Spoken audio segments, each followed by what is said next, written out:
To create representations of the body, speech and mind of the Buddha generates unimaginable benefits.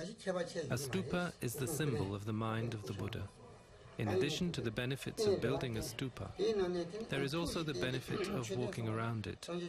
In particular, that activity purifies the effects of one's negative actions and increases the power of positive actions, as well as longevity, prosperity and all ordinary qualities. A stupa is an important force for peace in the world. It removes the causes and conditions which produce famines, wars and conflicts.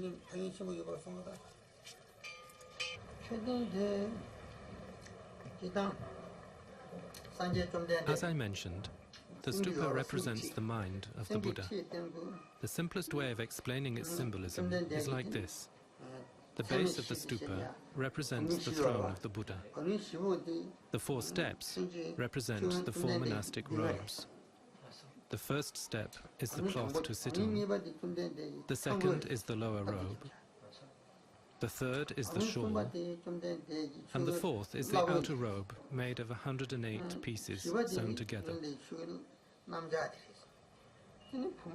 The dome represents the monk's begging bowl, and the 13 levels of the pinnacle represent the pilgrim's staff.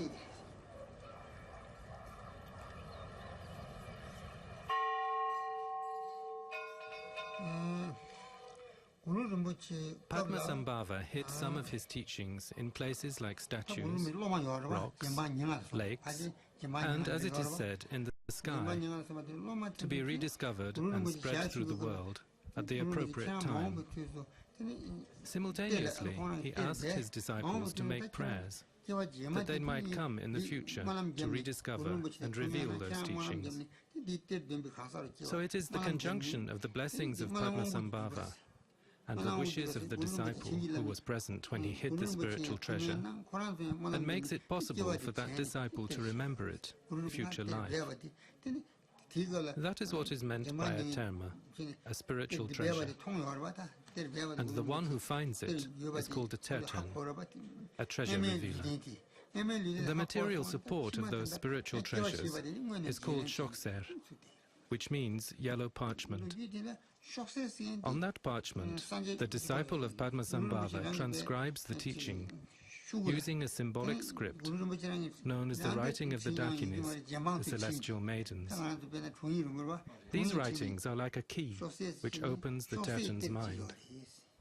But Padmasambhava, through his blessing, also placed spiritual treasures directly in the minds of his disciples.